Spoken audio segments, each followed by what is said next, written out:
Absolutely. And we are, this is the That's right. July session of Caregiving 101 workshop. We are expecting folks to come in throughout the course of this workshop, which will be for 4 weeks. Kara is here in her in a couple of different capacities. You are a small business owner of a company called Simplifying Senior Living, and you also started another position. And so welcome, and tell me a little bit about yourself, Kara. For your continued support. I'm a small business owner with Simplifying Senior Living. We've been in the of our community for 7 years. I'm currently taking an assignment supporting sales full-time in one assisted living facility. So I'm able to come to the same place to work every day. But I do have an associate out on the street who is still working referrals and helping families. And I do all the consultations on our clients still. So all my knowledge is still available, and it's at the very best possible price of $0. So our services through Simplifying Senior Living are always free to families. So it's our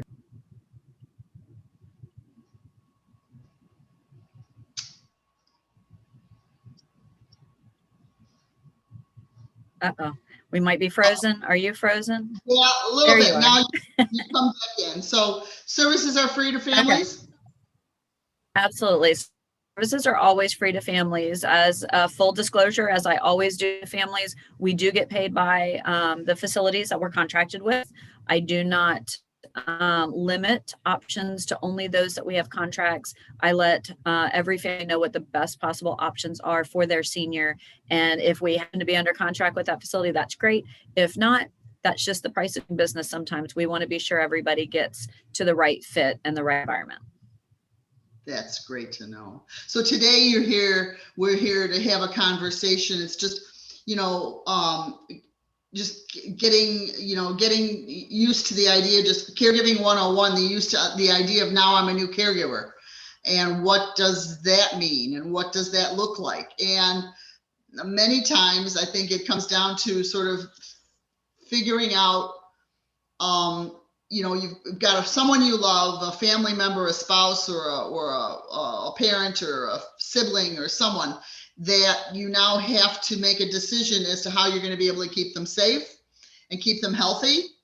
And it sometimes we can do that in their home or our own homes.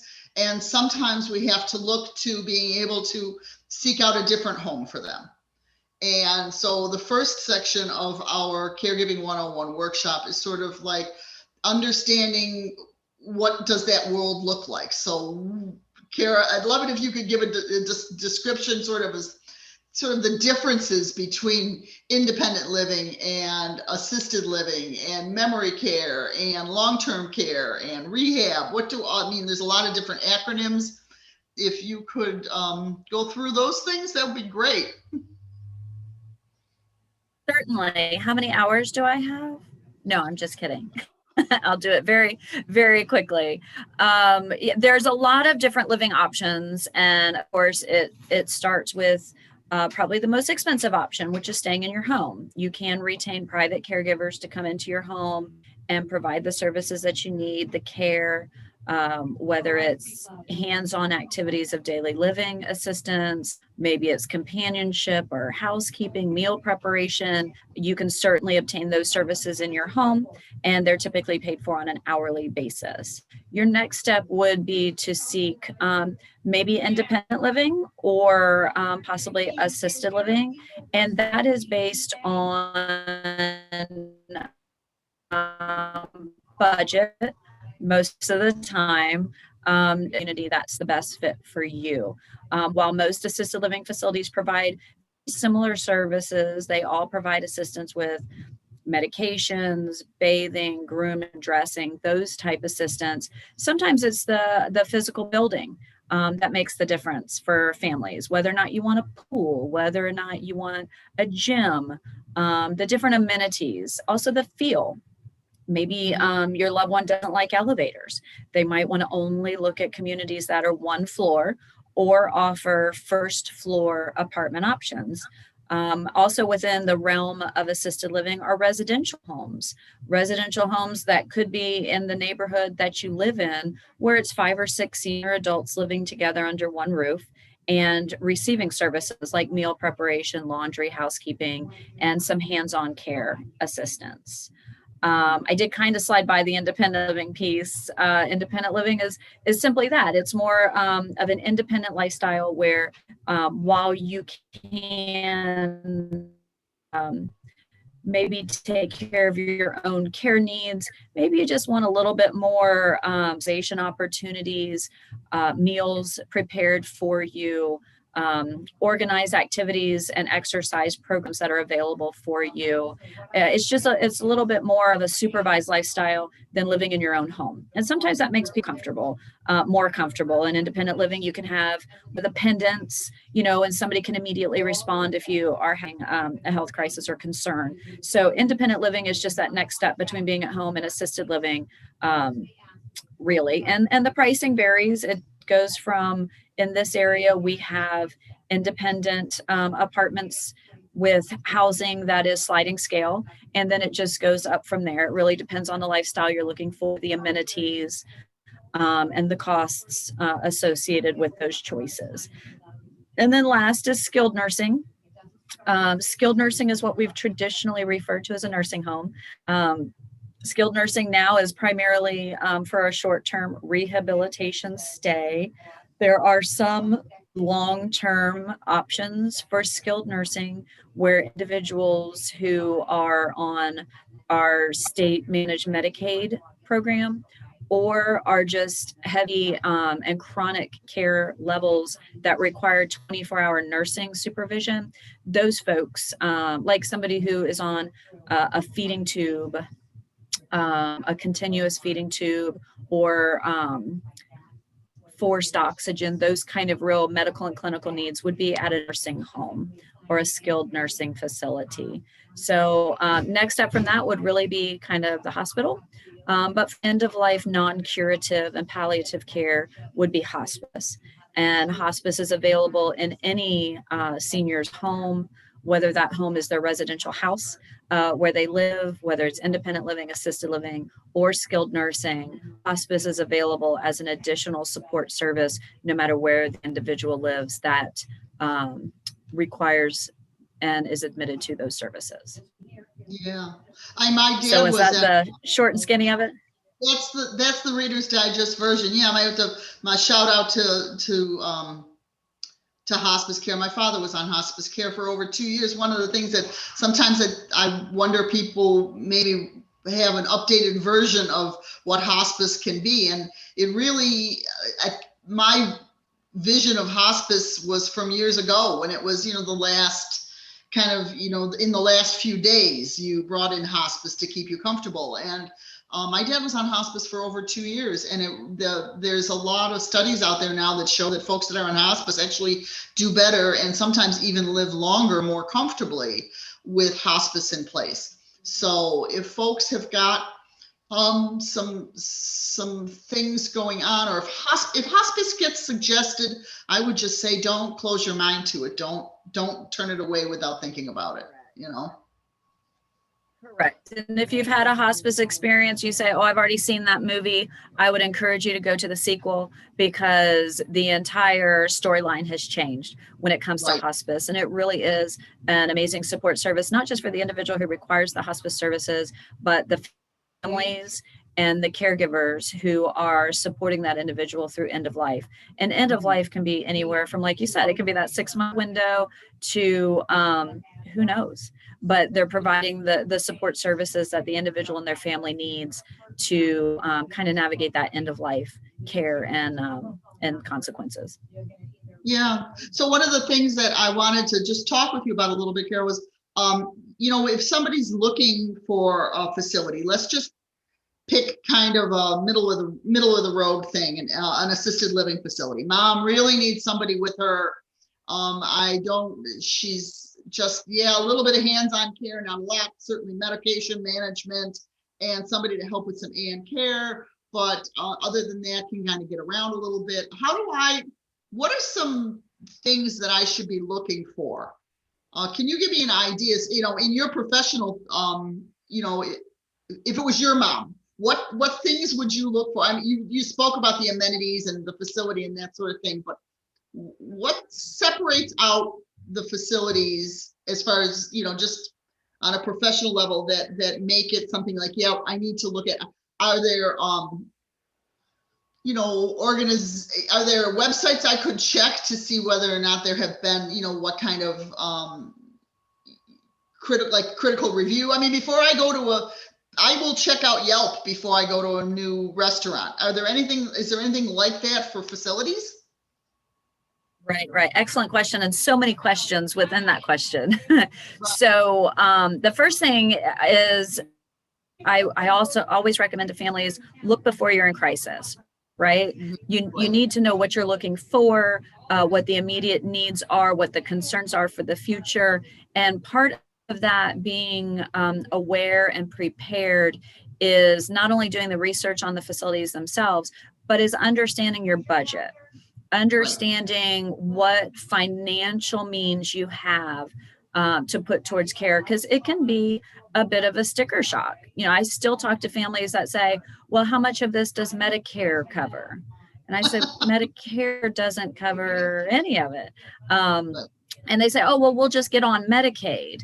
And I say, well, that's a process. You don't just flip a switch and, Medicaid money appears in your bank Right.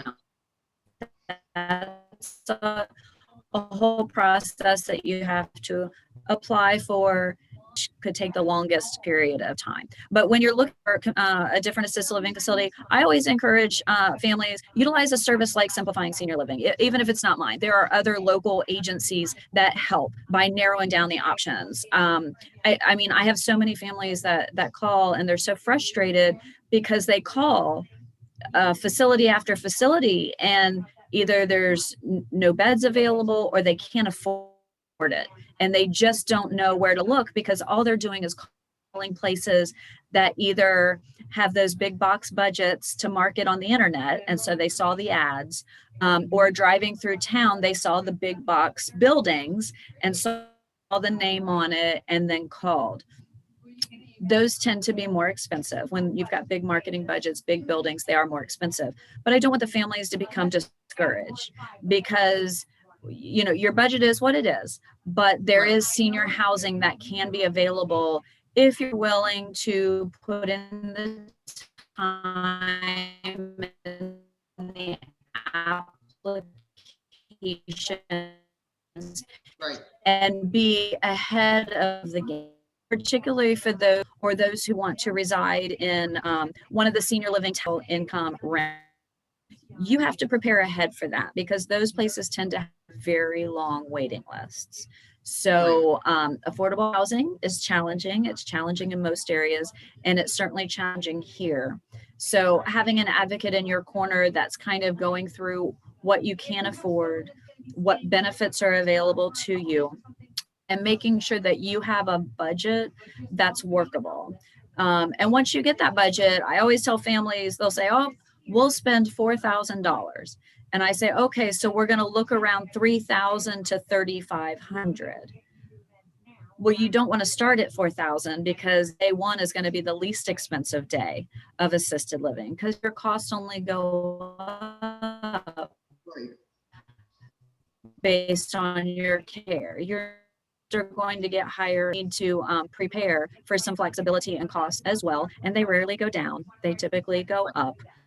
So understanding what you're entitled to as far as Medicaid benefits, I encourage people to, if you don't have an elder law attorney, to certainly look at a consultation with an elder law attorney.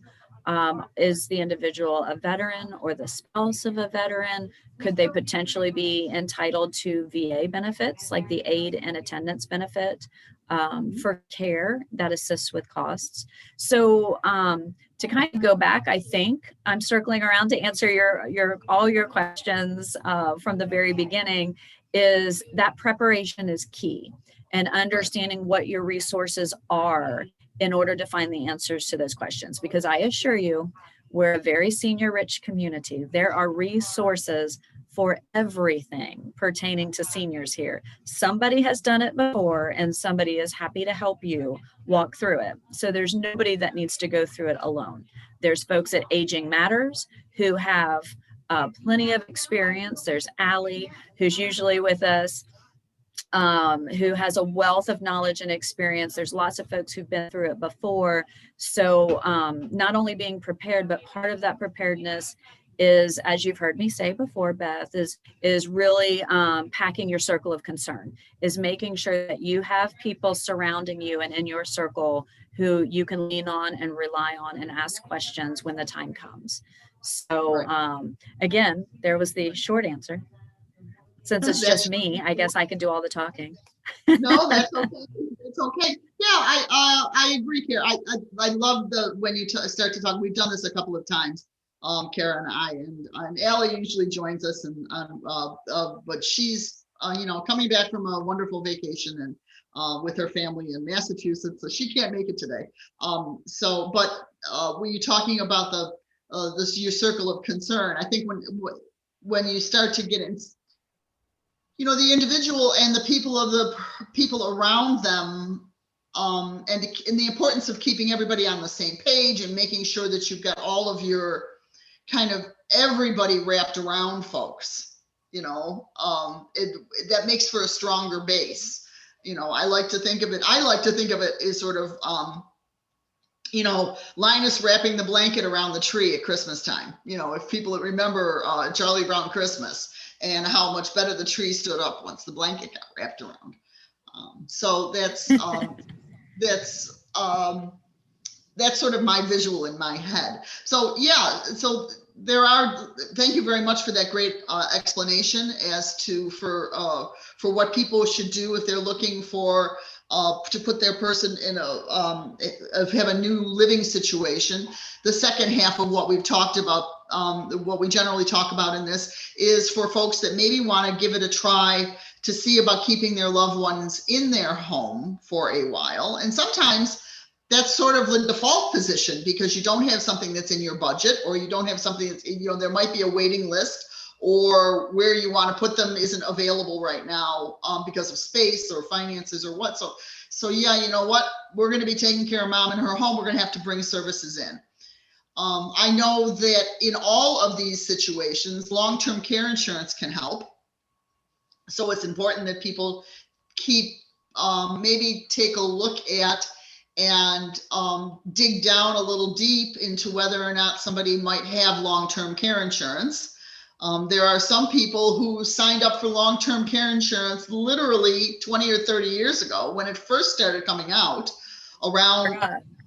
And they forgot, or their spouse signed them up for it and their spouse passed away and mom didn't know that dad did it, and you've got this thing here. And especially the really grandfathered ones, because they tend to be a little more generous before they started closing those loopholes down. So you might find a little gem. Right. So if you're caregiving for a loved one and you're wondering whether or not, there's some questions that might need to be asked. So dig into those things with your loved one.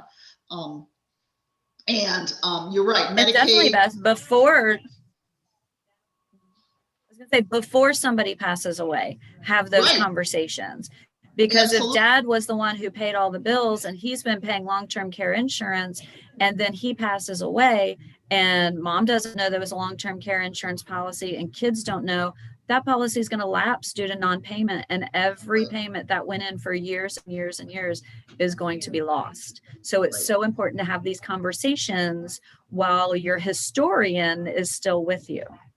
Right, absolutely. So so as far as, and Medicaid takes a while. You're right. You can't just flip a switch. There's a process, even when everything is relatively simple and the finances are simple and they qualify, and you're not talking about asset shifts or however you want to put that. But we're just talking about somebody, it still takes a long time to do that. And your advice to seek out an elder care attorney is a good one, and to make sure those pieces are in place, and to do it before before it's a crisis, before you need it. Let's have these conversations. Let's think about what the next 10 or 15 years is going to look like if you're in your 70s. It's not too early to start to think about that. So, oh, Kara, did I lose you, darling? Absolutely. Oh, I stopped. There we go. My automatic lights went out, so my office shut down. I'm still here. So yeah, one of the things that you didn't list, which actually comes up quite frequently, you mentioned the affordability factor of staying in your home or not having an option or there being a waiting list. What about when mom or dad just flat out digs their heels in and they're not moving? And you as the adult child are not going to defy mom or dad. So sometimes we have those situations. Yeah, we call that the feet first club in my family. That's how they're leaving the house, is feet first. Yes. Yes, I have had 100%. Yes. Yes. The Feet First Club has high membership. I will tell you. I don't know what membership dues are, but they're making a lot because there's a lot of members. But that is often a situation, and sometimes having a mediator to come into that where mom or dad is digging in their heels, adult children don't feel comfortable, they don't feel like it's a safe situation. I tend to recommend a geriatric care manager, and they're calling them aging life care professionals now. So there are geriatric care managers that really do come in with lots of resources, lots of understanding of family dynamics and mediate situations, goals, set realistic goals, talk about what the expense is, what the reality of executing those goals will be. And then when maybe there's a little bit of difficulty with that particular goal, coming back together, reevaluating that goal and maybe changing strategies. And there are people that do that for a living. And usually they're involved because the family dynamic is stressed. It's really hard for adult children to flip the role on a parent and suddenly be in, the kind of demanding disciplinarian role of keeping somebody safe. Right. They're going to rebel. Some folks are in their 90s. They're adults. They can make bad decisions if they want to. That's right. All of us make bad decisions sometimes. And also I would say that there are, sometimes you're not living right next door to mom. That part of the reason why you're having in this pickle with how do we keep mom safe is because you live across the country and you have commitments you have to deal with. So that doesn't make it any easier. Or you have siblings, or there's all kinds of things that get in the mix. And when mom decides that she's going to stay in this house, and she can damn well stay in this house as long as she wants to stay in this house, but she gets a vote too, unless you want to take mom to court. And how are we going to make that work? Yeah, how's that going to work out for everybody? Unless you want to illegal, really, truly, unless there's a legal procedure you want to start down that path, and most of us don't want to do that. Mom has the right to make bad choices, or make different choices, and they might seem like bad choices to us, but they don't seem like bad choices to mom. I'm not sure who in my family I want making those choices for me. I haven't figured out who's going to be top on my list other than me and Mike. But right. So you're right. Having a mediator in there makes a lot of sense. Having those conversations before it's a crisis, before somebody falls, before somebody gets a memory cognition issue. What are we talking about here? Let's have these conversations ahead of time. Let me give you a spoiler alert. Mm-hmm. There, we're crossing again with the delay. Sorry, you look like you took a breath, but really you were frozen. I was going to say, and it really, spoiler alert, when you have a care manager that comes in, I can almost guarantee you that your parent is going to be kinder to that care manager than they are to you as their adult child. It's just how it works. We The are nature. always taking out our feelings and our frustrations on family because family has to love us, darn it. But that care manager, we need to be nice to because we still have social norms and understandings of how we treat others. So when people say, oh, I never do that to a care manager, my mother is so mean, I say, typically that's not going to be a problem for the care manager like it is for you as the adult daughter. I mean, my mom, she's sweet as pie to most people, but to me, I don't know a thing. And, she's not going to listen to my opinion, but my best friend who's a geriatric care manager can say something and it's the God's honest truth. I said the exact same thing, but it means nothing because I'm an adult Well, daughter and she's always going to see me as, the little kid that ran into walls. I don't know, but I'm not going to get the same respect for my word that a professional will absolutely. Even if that's what when you it do comes for a to, living. Yes, when it comes to our own parents, absolutely. And you're right, it's the nature of the beast. And I think we've all dealt with that, on some level. And God willing, we'll all deal with it with our own kids as well. So, I mean, it's just we pass it along. I mean, parents know where all of our buttons are. They installed them. So, true, true story. um, That is so yeah. true.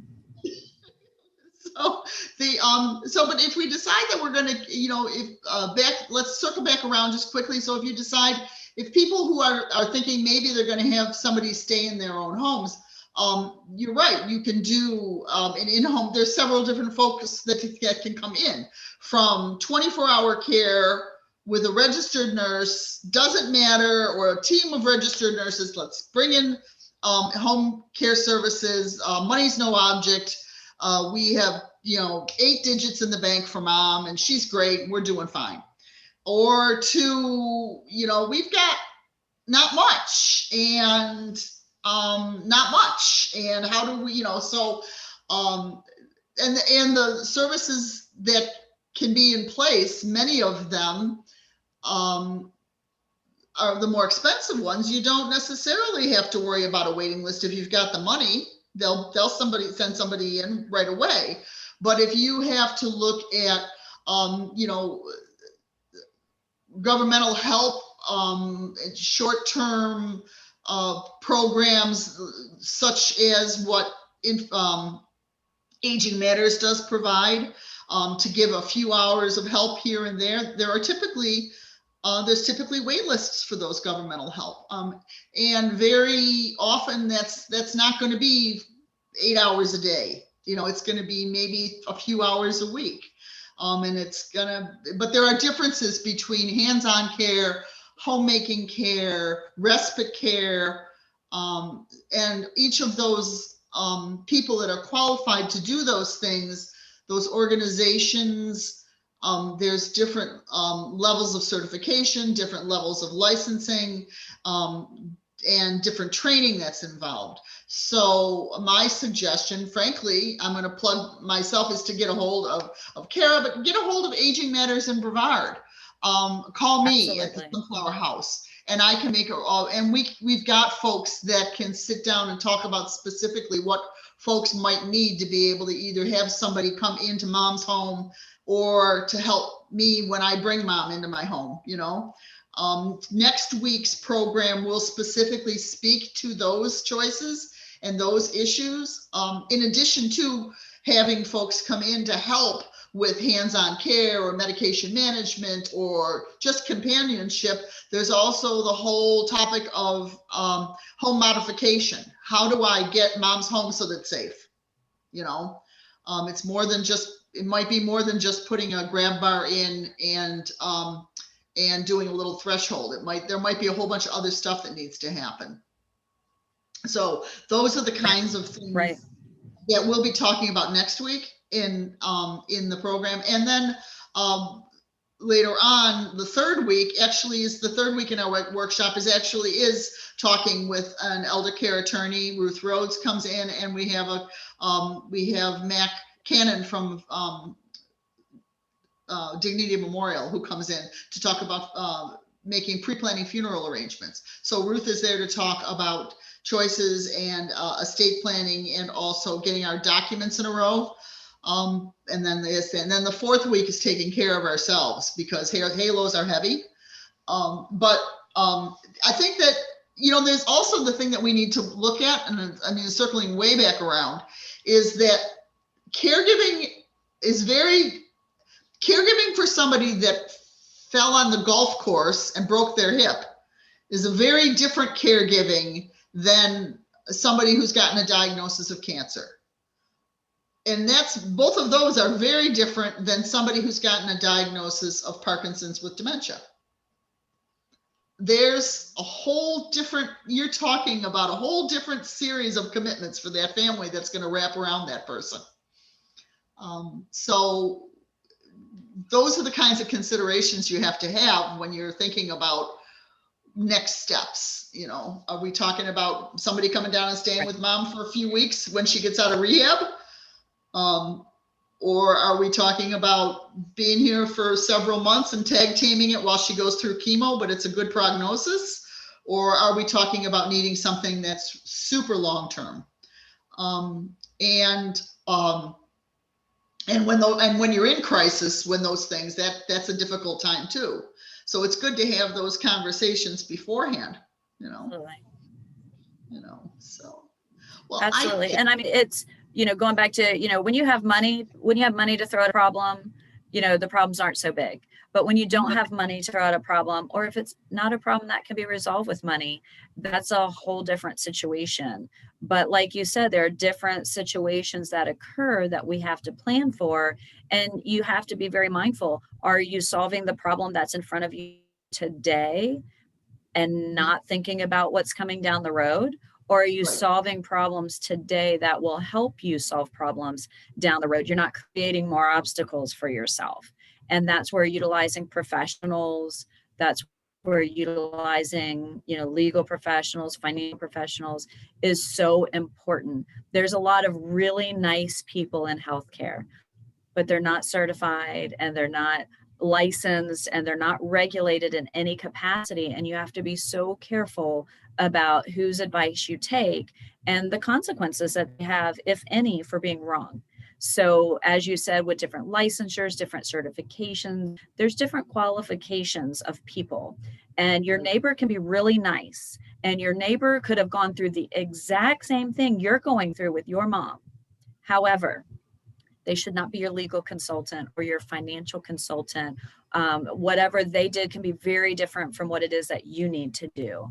And healthcare professionals and legal professionals and financial professionals have literally seen hundreds and hundreds of cases, sometimes thousands, depending on how long their career has been, and have seen how things work out more often than not. You can't say with great certainty exactly how something's going to work out, but you can say more, this is how it comes about more often than not. Those are the professionals that you want to talk to that have seen many, many people, not just your neighbor and what happened with her.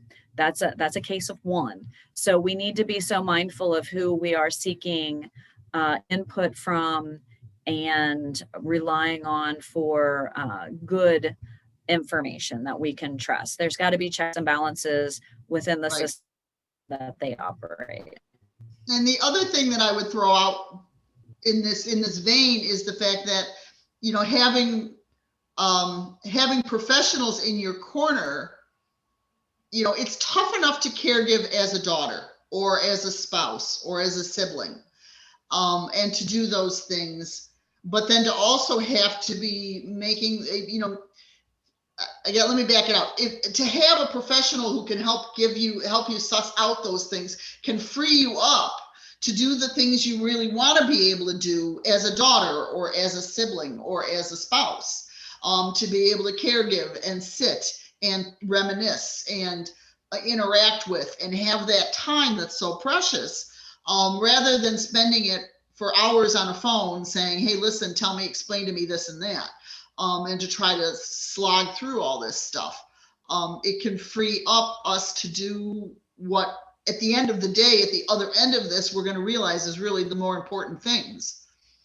And so to try to wear too many, Exactly. so maybe it's, And one of the things I heard this past, go ahead. Go ahead. I heard this past weekend kind of some interesting advice. It wasn't in specifically for caregivers, but it was kind of to summing up, if I fail to set boundaries, then I'm going to have to deal with resentments later. And that's very true of the caregiver. If you don't set boundaries and insist upon research and having a plan and setting goals, when you don't set those boundaries and you allow for kind of the crisis to occur, you are going to be resentful later. And it really is something that could have been controlled had you set boundaries.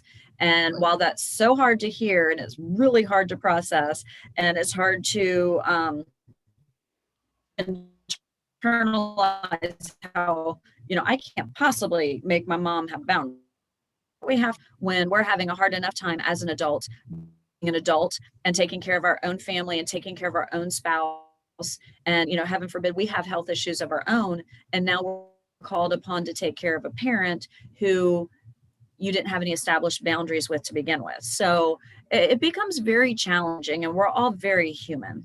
But it becomes a very challenging dynamic between adult children and their parents when we get into these very very touchy topics that deal with death and dying. And these are not fun topics. I mean, unless you're going to parties with me, and I talk about this stuff all the time. These are not topics that most people discuss on a regular basis and prepare for, because it's not fun. Well, yeah. I mean, and our Western culture, you and I've had this conversation, I think, before. Our Western culture doesn't do a great job about dealing with this third of our lives. There are other cultures that deal with this much better than we do as a basic, Western European nationalities coming over. And that's just, and in the United States is typically a very youth-oriented culture. So we really don't talk about or think about or have that net in place. In Florida, we're very lucky to have an abundance of, an embarrassment of riches when it comes to people and things and resources to access. That doesn't mean that doesn't mean there's not hoops, and there doesn't mean it's always free. But sometimes it's a matter of just knowing where to find it and who to talk to. So start to talk to. Yes. And if you have Amazon, which, come on, we all do. Amazon Books, #1, Dr. Dennis McCullough, My Mother, Your Mother. It is a must-have for every library of any adult child who's managing the care of an aging parent. And then 2, Being Human, Atul Gawande. It is a brilliant study in aging and the complexities and the dynamics of relationships. So it's not that we don't have resources. If you don't even want to talk to another person, just talk to Amazon and tell Amazon you want these books. And there's a wealth of many others, Beth. I'm sure you could probably go through a list as long as your arm. Those are just the 2 that I recall off the top of my head that are just absolutely incredible and helpful. But just, ask for help, or ask Amazon to send you those books so that you can research for help. But help is out there. You're not alone. You're not the only person who has gone through these specific situations. I promise. Every day we encounter situations and we go, yeah, that's a little new, but it's not entirely new. So it's okay. It's variations on a theme. And I would say that, you want to know something? There are some times where at a party, it wouldn't be such a terrible thing to bring up this and say, hey, I was thinking, or what are you thinking, or what do you want to do? Or, those are sometimes those are the times to sort of think about it and talk about it when you're, just like we did when we were Oh, criminy. I'm thinking about, when we just were on the edge of adulthood, and we started thinking about, people would say, well, what do you want to be when you grow up? Or what are you going to do when you get out of college? Or what are you going to, what are you and your spouse going to do now that you're newly married? Or, all of those things, we do those things looking forward. And then for some reason, boom, we stop, and, and it doesn't get any easier, but we still have to, so let's start to look forward to making those years that we have as fulfilling and as rich as we possibly can for everybody in the family. So I thank you very, very much for joining me today, Kara. And we know we've had some internet issues and some problems. And catch up. What's that? Say it again.